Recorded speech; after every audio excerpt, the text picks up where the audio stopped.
Il n'y a pas si longtemps, Square Enix nous a fait cette révélation, celle du dernier opus de la retrilogie. Cette annonce a fait renaître la flamme chez certains fans, l'a consolidée chez d'autres. Et pour des gars comme moi, je suis content en fait. Mais j'aimerais m'attarder sur une chose du trailer. Pas grand chose, mais qui ne m'a pas sauté aux yeux dès le premier instant. Le voici. Aujourd'hui, je ne vais pas vous parler de ça. Non, non, non, non.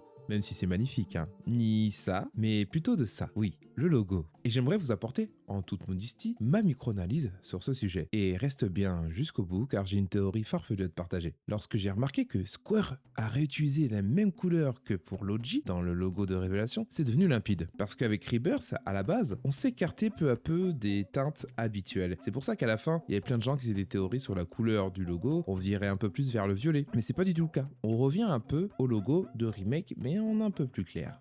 Pourquoi ? Parce que malgré les divergences qu'il y a eu dans Rebirth et qu'il y aura dans Révélation, nous allons finir au même point. Et ce logo veut dire qu'on va revenir à l'original, tout simplement. La quête sera différente, certes, par exemple les armes, comme je l'ai dit la dernière fois, avec un design sublimé comme ça, tu ne peux pas être optionnel. Non, non, non, non, j'en suis convaincu. Cette fois-ci, l'affrontement sera inévitable et je l'annonce. Bon, petite parenthèse armes, c'est fini.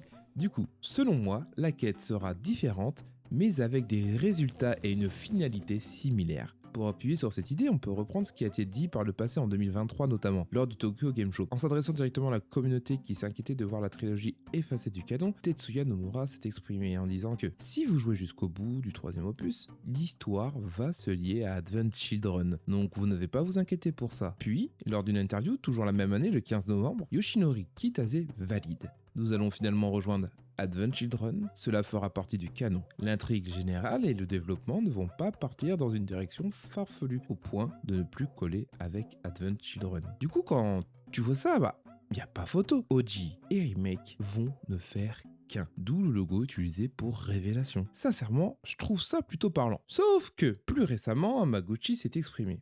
Lorsqu'on remet le sujet sur la table, il rétorque que je ne crois pas que nous ayons publiquement affirmé ou déclaré que ce serait exactement cela. J'aimerais que les joueurs découvrent Révélation et voient par eux-mêmes la conclusion de cette aventure. Bon, ça arrange pas ma petite analyse. Mais bon, on sait jamais, car brouiller les pistes, ce n'est pas anodin chez Square. Pour moi, c'est clair. L'équipe souhaite nous indiquer que la réunion de ces deux œuvres est inévitable. Voilà pour l'analyse du logo. Maintenant, il est temps de passer aux choses farfelues. Cependant, je tiens à saluer Lenchan, et plus précisément sa vidéo sur les armes, car je pensais avoir sorti cette théorie de ma tête, et en fait, pas du tout. J'avais vu cette vidéo il y a peut-être 4-5 mois, plus tôt, et je trouve ça primordial de vous le dire, avant de commencer. Car beaucoup de points se rejoignent dans le fond ainsi que la forme. Alors, merci Hélène, et maintenant, on passe à ce que je voulais vous dire. Pour commencer, je vous envoie ma première théorie sur la retrilogie. Apprendre à la rigolade ou pas. Et pour ce faire, on va devoir retourner à mon premier argument. Lorsque je vous disais que les armes ne pouvaient pas être optionnelles. Ce n'est pas parce qu'elles sont belles, non. Si je vous dis que dans la retrilogie, elles auront d'autres fonctions, autres qu'éradiquer la Shinra par exemple, imaginez une seule seconde. Pour vulgariser leurs fonctions, les armes sont le mode reset créé par Gaïa et ceux de la manière forte. Le truc c'est que dans la retrilogie, il y a une menace supplémentaire. La destruction du destin que force Sephiroth. Alors il ne serait pas anodin que les armes opèrent afin de contrer ces agissements. Et si les armes et les fillers blancs répondaient à un même code, une même volonté? À l'heure actuelle, on a deux types de fillers, les noirs et les blancs. Sephiroth aérisse la planète. Dans Rebirth, on nous montre clairement que les fillers blancs et les armes sont unies face aux fillers obscurs. Ça, tout le monde le sait et tout le monde l'a vu. De plus, une arme transporte Tifa en elle. Mais pourquoi? Pour lui montrer des épisodes du passé. Ensuite, il y a bagarre, etc. Personnification de Sephiroth qui blesse l'arme. L'arme qui transporte Tifa. La cible, c'est Tifa, pas l'arme. Du moins ce qu'elle représente. Car pendant un moment, je me demandais pourquoi on lui montrait ça. Puis j'ai compris. Tifa a une tâche, une destinée. Et si elle l'a accomplie, le plan de Sephiroth échouera. Et ça, Sephiroth le sait. Donc il passe à l'action. L'arme, elle, la guide, la protège, puis la ramène à sa place, auprès des siens, auprès de Cloud. Et j'aime beaucoup les mots de la personne à qui j'ai piqué un extrait du let's play pour imager. Merci Atonium. L'arme a protégé Tifa finalement. Donc la Terre a protégé Tifa et nous la ramène. Et si l'arme a fait ça, ce n'est pas pour rien. Les armes ne seront pas optionnelles.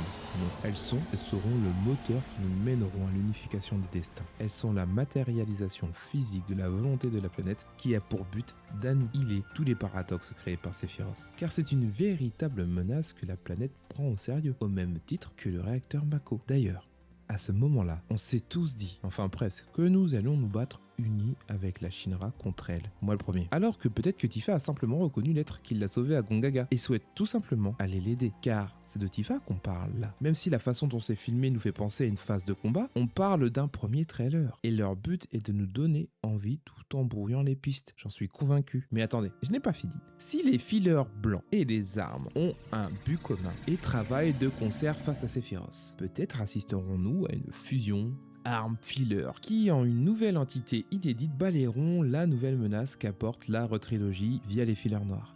Et pire encore, si les blancs peuvent s'associer aux armes, alors qu'est-ce qui empêcherait les noirs de le faire aussi? Imaginez, juste imaginez, une arme corrompue, genre Ruby. Je la trouve trop mesquine là avec son sourire, c'est tout, hein, c'est purement gratuit, mais pas d'autre raison.